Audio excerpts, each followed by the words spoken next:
नमस्कार साथियों, आपका हमारे चैनल टेक्नो मार्शल आर्ट में एक बार फिर से स्वागत है। अगर आप हमारे चैनल पर नए हैं तो प्लीज़ चैनल को सब्सक्राइब करें, लाइक करें और बेल आइकन दबाना ना भूलें। तो जैसा कि हमने पिछले वीडियो में बताया था कि शिक्षकों का कक्षा आवंटन कैसे करना है और उसी में जो निपुण लक्ष्य का DCF है, ये DCF कैसे फिल करना है। महानिदेशक स्कूल शिक्षा की तरफ से आदेश जारी हुआ था कि सभी शिक्षकों का कक्षा आवंटन करना ज़रूरी है और निपुण लक्ष्य भी तय करना ज़रूरी है कि कब तक आपका विद्यालय निपुण लक्ष्य प्राप्त कर लेगा। उसी के बारे में पिछला वीडियो हमने बनाया था। इसी के क्रम में आगे बात करते हैं कि टीचर की क्लास मैपिंग जो करनी है उसमें बहुत सारी समस्याएं आ रही थी, बहुत सारे क्वेश्चंस सभी लोगों के मन में आ रहे थे कि यह DCF आखिर क्यों भरना ज़रूरी है। तो इसका उत्तर है कि निपुण भारत मिशन के समयबद्ध लक्ष्यों को प्राप्त करने तथा निर्धारित समय सीमा में बच्चों को निपुण बनाने हेतु सभी शिक्षकों का योगदान एवं कार्य आवंटन स्पष्ट किया जाना आवश्यक है। DCF भरना इसलिए भी आवश्यक है कि निपुण लक्ष्य के सापेक्ष शिक्षक अपने विद्यार्थियों की प्रगति को ट्रैक कर सकें। अगला है कि DCF में केवल 1 से 5 की कक्षा उपलब्ध क्यों है। तो इससे ये कन्फर्म होता है कि जो DCF हमें भरना था ये सिर्फ क्लास 1 to 5 के लिए था, चाहे कंपोजिट विद्यालय हो और चाहे प्राइमरी विद्यालय हो, दोनों में क्लास 1 to 5 की जानकारी ही भरनी है। तो इससे क्लियर हो जाता है कि जो कंपोजिट विद्यालय हैं उनको DCF जो भरना है उसमें क्लास 1 to 5 की ही जानकारी सिर्फ भरनी है। DCF भरते समय सेव बटन नहीं दिखाई दे रहा था। देखिए, इससे पहले जब हम DCF भर रहे थे प्रेरणा पोर्टल पर तो उसमें सेव बटन का ऑप्शन नहीं शो हो रहा था। तो अब सेव का जो बटन है वो बटन सिर्फ पहली बार ही शो होगा, उसके बाद अगर आप उसको ओपन करते हैं तो सेव का ऑप्शन नहीं दिखेगा। इसका मतलब आपको ध्यानपूर्वक सारी डिटेल्स भरनी है, क्योंकि दोबारा आप करेक्शन नहीं कर पाएंगे। अगर आप सेव कर चुके हैं तो आप दोबारा उस पर करेक्शन नहीं कर सकते हैं। अगला है निपुण विद्यार्थी की संख्या किस एकेडमिक सत्र की भरनी है। ये बहुत लोगों का सवाल था कि आखिर जो निपुण लक्ष्य की संख्या भरनी है वर्तमान एकेडमिक सत्र के अनुसार भरनी है या पिछले सत्र के अनुसार। तो इसमें दिया है कि जो निपुण विद्यार्थी की संख्या है वो वर्तमान एकेडमिक सत्र है, जो शैक्षिक सत्र 2023-24 है उसी की ही भरी जानी है। निपुण लक्ष्य ऐप के माध्यम से विद्यार्थियों का आकलन करना है और परिणाम के अनुसार DCF में डाटा भरना है। यानी निपुण लक्ष्य जो है उस ऐप का प्रयोग करके हम लोगों को बच्चों का आकलन करके DCF भरना है। तो इसमें निपुण लक्ष्य की उपयोगिता की बात की गई है। बहुकक्षीय कक्षा होने पर DCF कैसे भरा जाए। एक टीचर को एक से ज़्यादा क्लासेस दिए जा सकते हैं। शिक्षक ट्रांसफ़र केसेस में क्या किया जाए। अभी जैसा हम जानते हैं कि टीचर के ट्रांसफ़र प्रोसेस में है, तो उस स्थिति में कैसे आखिर ये DCF भरा जाएगा, उन टीचर्स को कैसे ये अलॉट किया जाएगा, तो इसके बारे में बाद में एडिट का ऑप्शन दे दिया जाएगा। तो अभी आप वर्तमान शिक्षक जो आपके विद्यालय में कार्यरत हैं आप उसी अनुसार कक्षा आवंटित करेंगे। बाद में एडिट का ऑप्शन आ जाएगा तो आपके यहाँ मान लीजिए दूसरा शिक्षक आया है तो आप उसको अलॉट कर देंगे, तो एडिट का ऑप्शन बाद में दिया जाएगा। अगला ऑप्शन है DCF में डाटा गलत दिखाई दे रहा है, तब क्या किया जाए। बहुत सारे शिक्षकों के सामने प्रॉब्लम आ रही थी कि जैसे शिक्षक है कोई, उसका नाम गलत है या उसके आगे उसकी डिजिग्नेशन गलत है। शिक्षा मित्र लिखा है सहायक अध्यापक की जगह और सहायक अध्यापक की जगह प्रधानाध्यापक लिखा है, कुछ भी ऐसा आ रहा था। तो उसको अगर करेक्शन करवाना है तो इसमें ये जो नंबर दिया है विद्या समीक्षा केंद्र, ये नंबर है 052235387777। इस नंबर पर आप कॉल करके आप ये जो प्रॉब्लम है इसको सही करवा सकते हैं।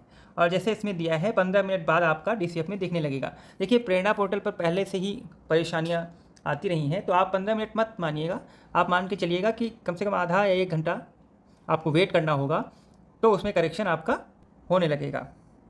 जैसे DCF में विद्यार्थी की संख्या गलत है तो क्या करना होगा। इसके लिए सबसे पहले प्रेरणा पोर्टल पर लॉगिन करेंगे और सही संख्या भरेंगे। उसके बाद प्रेरणा पोर्टल पर डाटा सही करने के 1 घंटे के बाद आप चेक करेंगे तो वह डाटा जो होगा वो DCF में दिखाई देने लगेगा।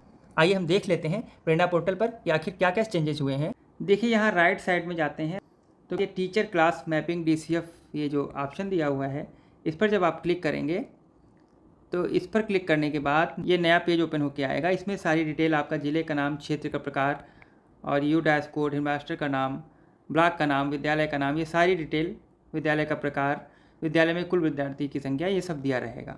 देखिए, विद्यालय में कुल विद्यार्थी की संख्या जो रहेगी वो जो पहले से है आपकी वही अपडेट रहेगी। अगर आप उसमें कुछ अपडेट करते हैं प्रेरणा में, तो यहाँ 1 घंटे बाद ही अपडेट होगा। तो आप उसी हिसाब से देख लेंगे कि जब वहाँ आप अपडेट कर दें संख्या, तो यहाँ पे वही संख्या शो हो रही है या नहीं। आगे देखते हैं विद्यालय में औसत विद्यार्थी की उपस्थिति। ये आपको भरना था, जैसा कि हमने पिछले वीडियो में डिस्कस किया था।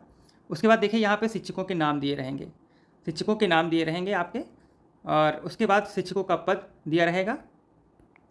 ठीक है, अगर ये शिक्षकों के नाम और शिक्षकों के पद में कोई गलती है, विद्यालय समीक्षा केंद्र का जो नंबर है, इस पर आप कॉल करके आप अपना जो नाम है या पद है उसको सही करवा सकते हैं।